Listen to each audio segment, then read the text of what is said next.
There's a quiet moment that happens right before retirement, and most people completely miss it.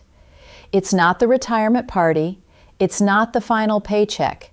It's not even the moment you walk out of your office for the last time.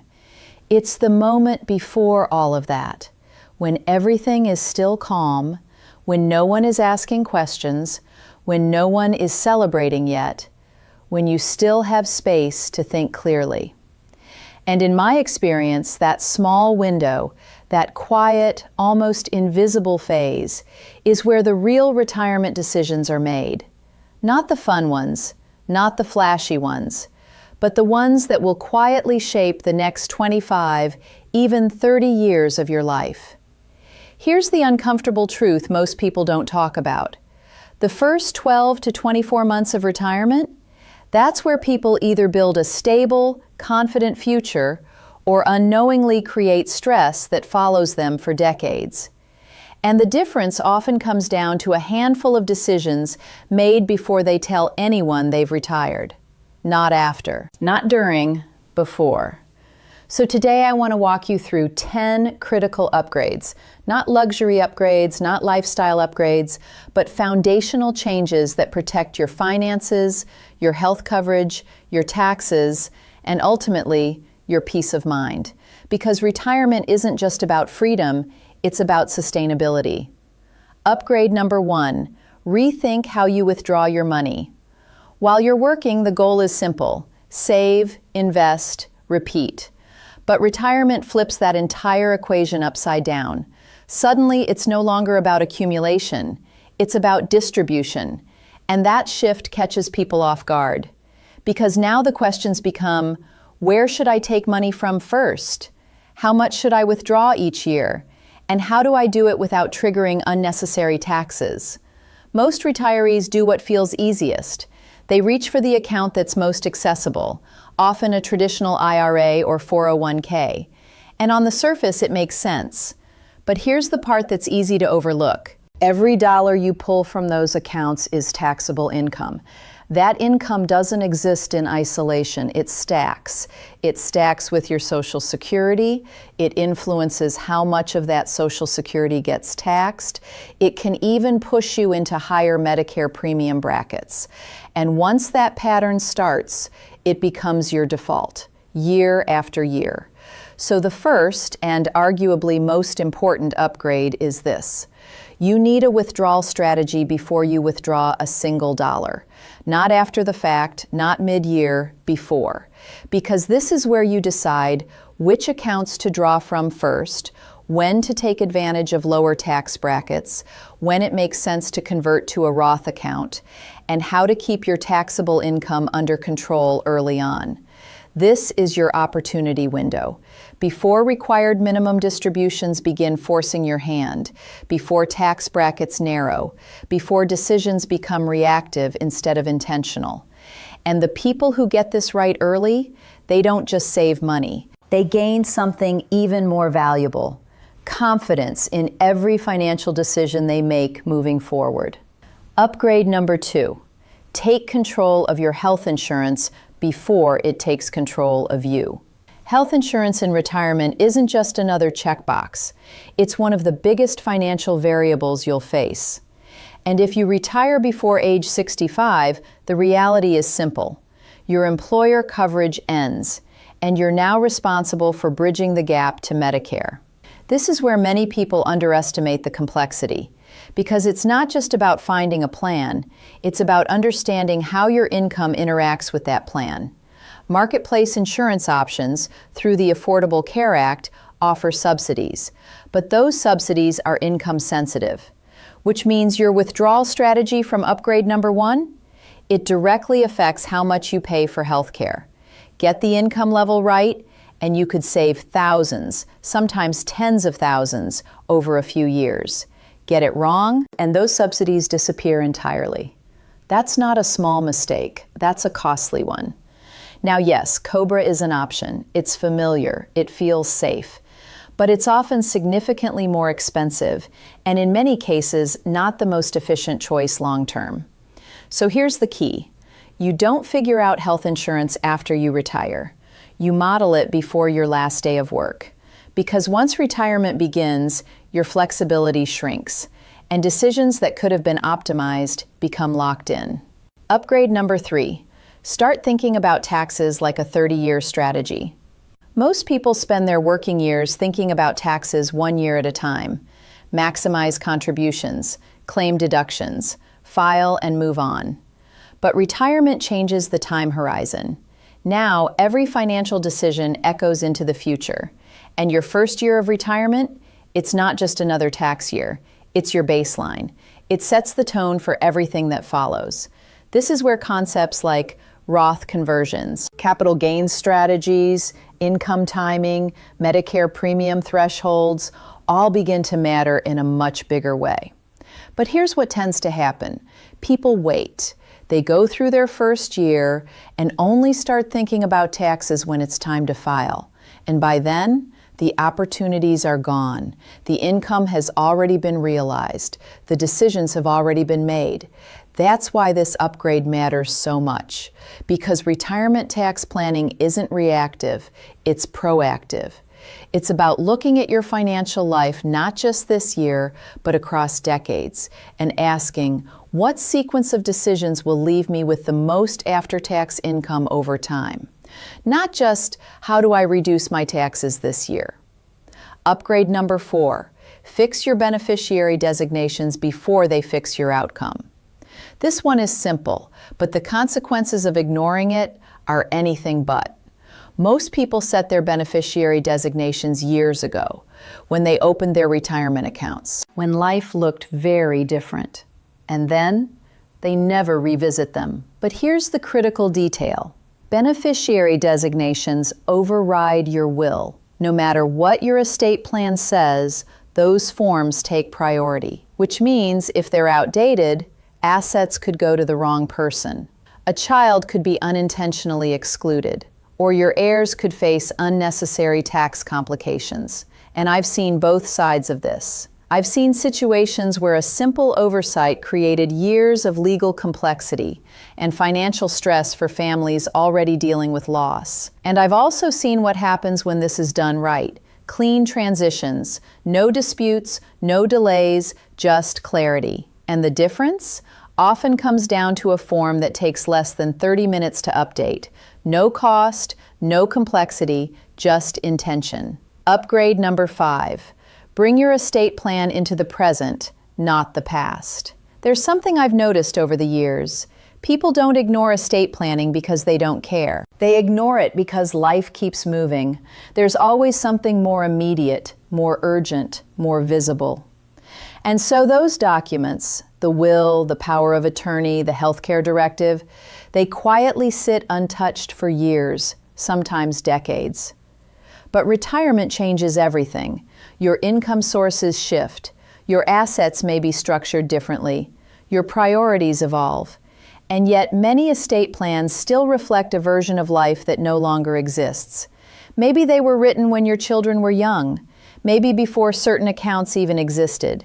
Maybe before you had clarity about what you truly want your legacy to look like. Here's the reality.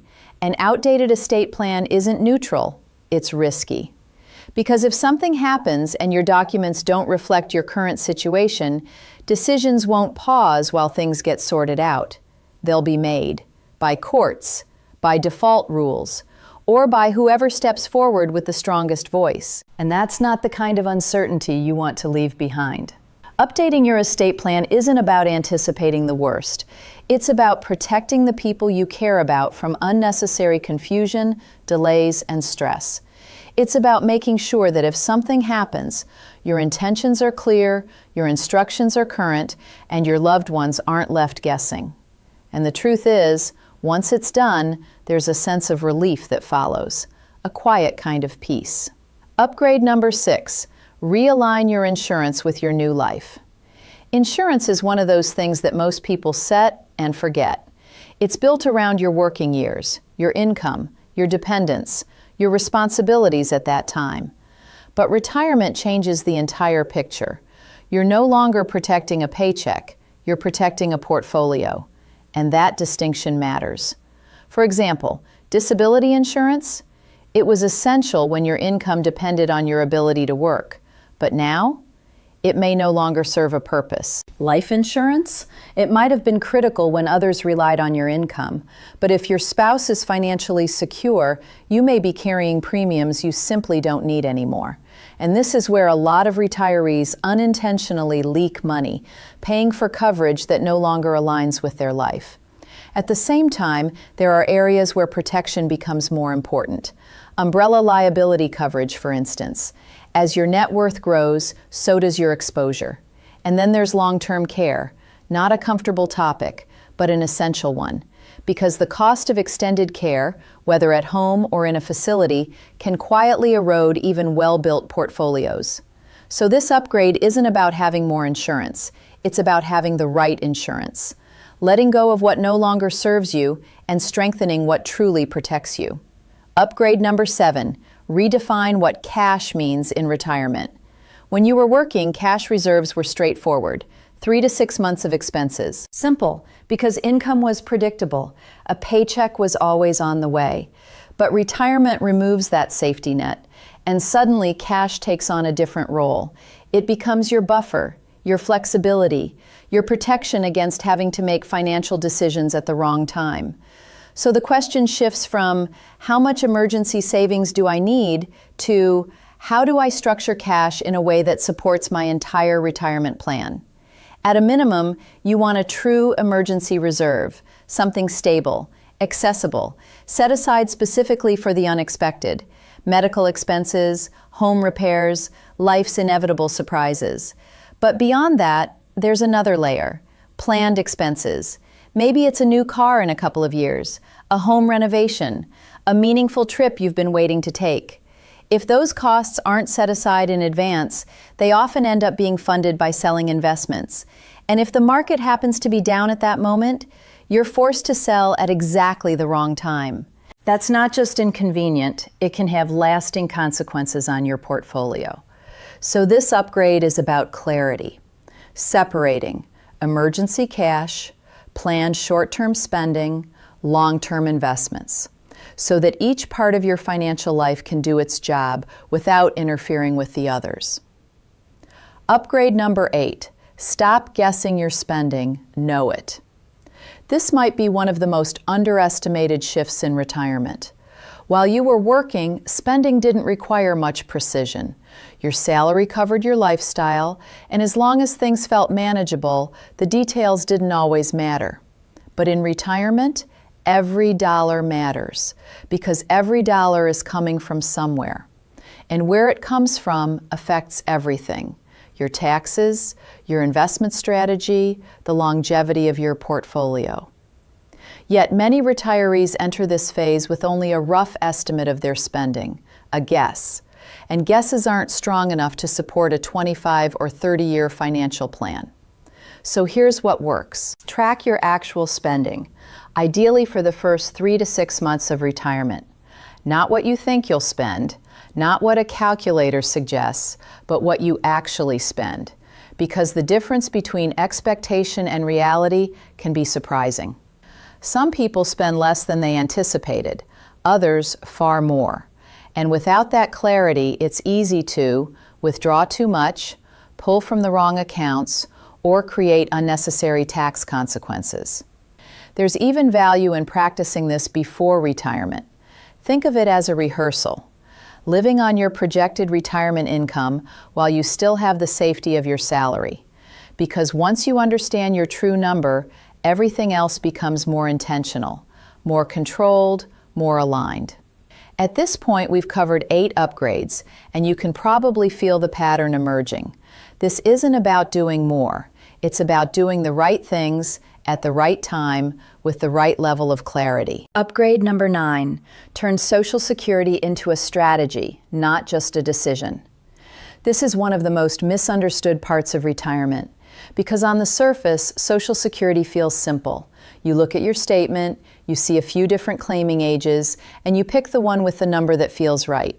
Maybe it's 62 because you want the money sooner.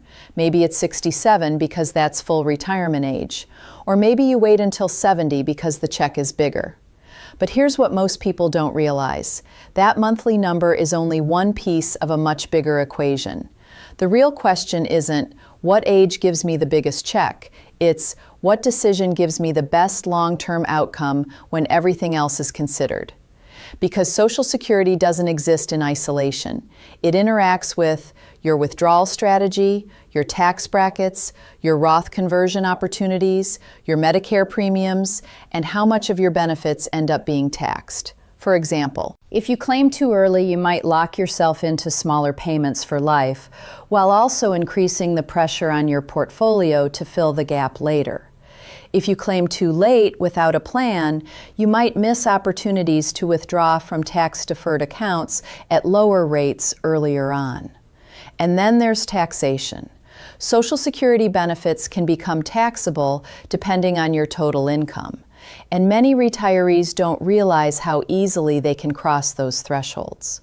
So what seems like a simple timing decision can quietly influence your tax bill for years. This is why a Social Security decision should never be made in isolation. It should be part of a coordinated plan.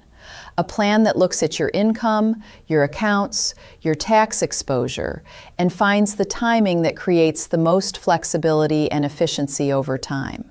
Because once you claim, that decision is largely locked in.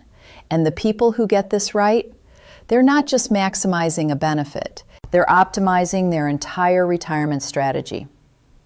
Upgrade number 10, prepare for the reality. Most couples avoid talking about. This is the one that often gets pushed aside, not because it isn't important, but because it's uncomfortable. And that's the idea of a survivor plan. What happens financially when one spouse is no longer there? Most couples assume things will mostly work out.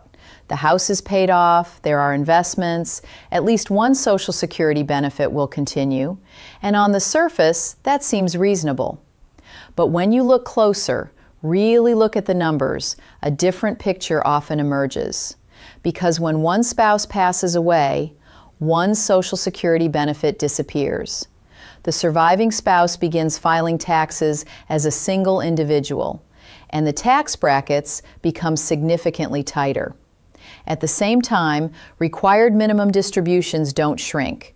They continue, often on the same account balances, which means less income, higher tax rates, and fewer planning opportunities. It's a quiet shift, but it can have a powerful financial impact. I've seen situations where the surviving spouse ends up paying more in taxes on the same money than the couple ever did together. And it's not because something went wrong. It's because no one planned for how the system works. This is why modeling this scenario early is so important, because it gives you options. It allows you to ask, should we be converting more to Roth accounts while both spouses are alive? Should we be adjusting how income is distributed over time? Are we unintentionally creating a future tax burden? And here's the key. You don't have to solve everything, but you do need to understand it, because ignoring it doesn't make it go away. It just delays the moment when it becomes unavoidable. Now that you've seen all 10 upgrades, there's one final piece that matters just as much as the decisions themselves, and that's when you make them. Because something interesting happens the moment you tell people you've retired. Life speeds up. Your calendar fills. People want to celebrate. Trips get planned. Family starts asking for your time. And before you know it, you're busy. Busier than you expected. There's even that familiar phrase people joke about, I don't know how I ever had time to work. And while that sounds lighthearted, it creates a real challenge. Because all of these upgrades, every single one, requires something that becomes harder to find once retirement begins. Clear thinking space, time to reflect, time to evaluate, time to make decisions without pressure. And that window, it's right before everything begins, before the announcements, before the expectations, before the noise. It's a small window, but it's powerful. Because this isn't about delaying your retirement, it's about protecting it. It's about giving yourself the opportunity to make thoughtful, intentional decisions so that when you do step into this next phase of life, you're not just reacting, you're prepared, you're confident, you're in control. Retirement isn't just the end of a career, it's the beginning of a new financial reality, one where the decisions you make early echo for decades. And the people who thrive in retirement, they're not the ones who had the most money. They're the ones who took the time to structure it properly before the world started pulling their attention in 100 different directions. So if you're approaching that moment, pause, give yourself that space. Handle these upgrades quietly, intentionally, thoughtfully, because once they're in place, you can step into retirement not with uncertainty, but with clarity, and that changes everything.